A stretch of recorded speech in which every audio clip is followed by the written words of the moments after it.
Harry Potter and the Philosopher's Stone. Chapter 3. The Letters from No One. The escape of the Brazilian boa constrictor earned Harry his longest ever punishment.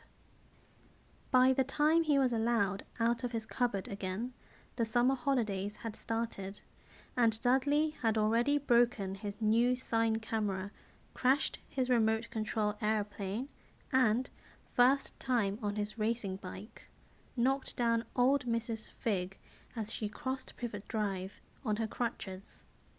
Harry was glad school was over, but there was no escaping Dudley's gang, who visited the house every single day. Piers, Dennis, Malcolm, and Gordon were all big and stupid, but as Dudley was the biggest and stupidest of the lot, he was the leader. The rest of them were all quite happy to join in Dudley's favourite sport, Harry hunting. This was why Harry spent as much time as possible out of the house, wandering around and thinking about the end of the holidays, where he could see a tiny ray of hope. When September came, he would be going off to secondary school, and, for the first time in his life, he wouldn't be with Dudley. Dudley had a place at Uncle Vernon's old school, Smeltings. Piers Polkiss was going there too. Harry, on the other hand, was going to Stonewall High, the local comprehensive. Dudley thought this was very funny. "They stuff people's heads down the toilet first day at Stonewall," he told Harry. "Want to come upstairs and practice?" "No thanks," said Harry. "The poor toilets never had anything as horrible as your head down it. It might be sick." Then he ran, before Dudley could work out what he'd said. One day in July, Aunt Petunia took Dudley to London to buy his Smeltings uniform, leaving Harry at Mrs. Fig's. Mrs. Fig's wasn't as bad as usual. It turned out she'd broken her leg, tripping over one of her cats, and she didn't seem quite as fond of them as before. She let Harry watch television and gave him a bit of chocolate cake that tasted as though she'd had it for several years. That evening, Dudley paraded around the living room for the family in his brand new uniform. Smeltings boys wore maroon tailcoats, orange knickerbockers, and flat straw hats called boaters. They also carried knobbly sticks used for hitting each other while the teachers weren't looking. This was supposed to be good training for later life. As he looked at Dudley in his new knickerbockers, Uncle Vernon said gruffly that it was the proudest moment of his life. Aunt Petunia burst into tears, and she couldn't believe it was her ickle Dudleykins. He looked so handsome and grown up. Harry didn't trust himself to speak. He thought 2 of his ribs might already have cracked from trying not to laugh. There was a horrible smell in the kitchen next morning when Harry went in for breakfast. It seemed to be coming from a large metal tub in the sink. He went to have a look. The tub was full of what looked like dirty rags swimming in grey water. "What's this?" he asked Aunt Petunia.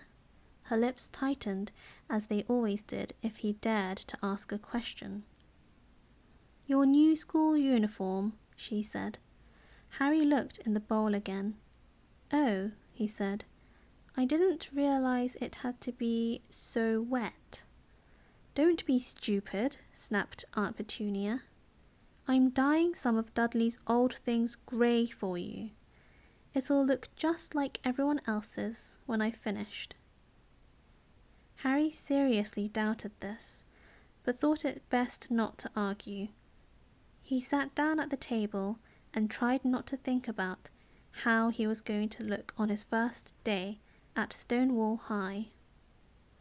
Like he was wearing bits of old elephant skin, probably.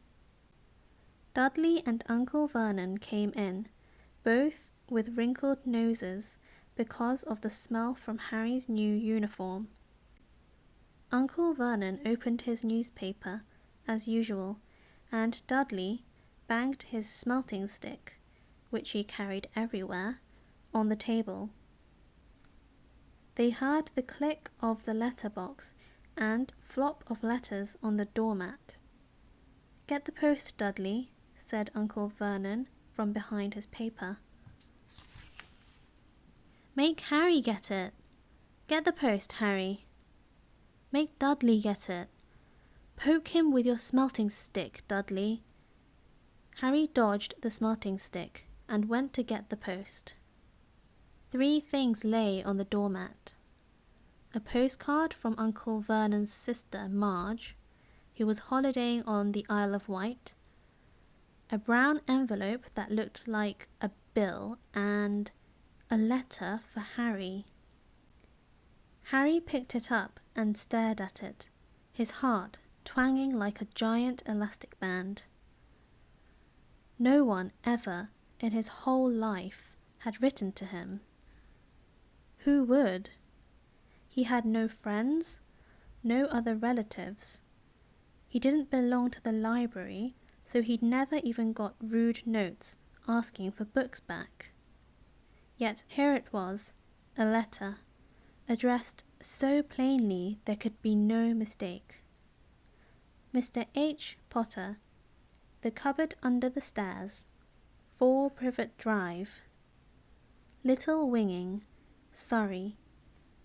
The envelope was thick and heavy, made of yellowish parchment, and the address was written in emerald green ink. There was no stamp. Turning the envelope over, his hand trembling, Harry saw a purple wax seal bearing a coat of arms, a lion, an eagle, a badger, and a snake surrounding a large letter H. "Hurry up, boy," shouted Uncle Vernon from the kitchen. "What are you doing? Checking for letter bombs?" He chuckled at his own joke. Harry went back to the kitchen, still staring at his letter. He handed Uncle Vernon the bill and the postcard, sat down and slowly began to open the yellow envelope. Uncle Vernon ripped open the bill, snorted in disgust, and flipped over the postcard. "Marge is ill," he informed Aunt Petunia. "Ate a funny whelk." "Dad," said Dudley suddenly. "Dad, Harry got something." Harry was on the point of unfolding his letter, which was written on the same heavy parchment as the envelope, when it was jerked sharply out of his hand by Uncle Vernon. "That's mine," said Harry, trying to snatch it back. "Who'd be writing to you?" sneered Uncle Vernon, shaking the letter open with one hand and glancing at it.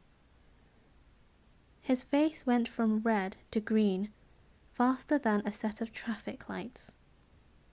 And it didn't stop there. Within seconds, it was greyish-white of old porridge. "Petunia," he gasped. Dudley tried to grab the letter to read it, but Uncle Vernon held it high out of his reach. Aunt Petunia took it curiously and read the first line. For a moment, it looked as though she might faint. She clutched her throat and made a choking noise. "Vernon! Oh my goodness, Vernon!"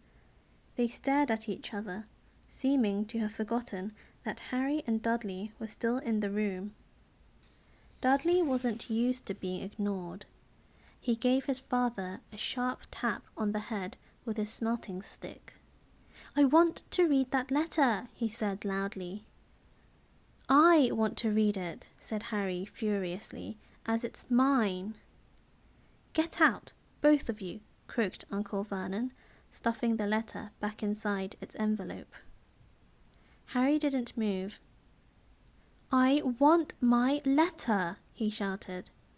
Let me see it, demanded Dudley. Out, roared Uncle Vernon, and he took both Harry and Dudley by the scruffs of their necks and threw them into the hall, slamming the kitchen door behind them. Harry and Dudley promptly had a furious but silent fight over who would listen at the keyhole. Dudley won, so Harry, his glasses dangling from one ear, lay flat on his stomach to listen at the cracks between door and floor. Vernon, Aunt Petunia was saying in a quivering voice, "Look at the address. How could they possibly know where he sleeps? You don't think they're watching the house? Watching? Spying? Might be following us," muttered Uncle Vernon wildly. "But what should we do, Vernon? Should we write back? Tell them we don't want—" Harry could see Uncle Vernon's shiny black shoes pacing up and down the kitchen. "No," he said finally. "No, we'll ignore it. If they don't get an answer, yes, that's best. We won't do anything. But I'm not having one in the house, Petunia. Didn't we swear when we took him in we'd stamp out that dangerous nonsense?"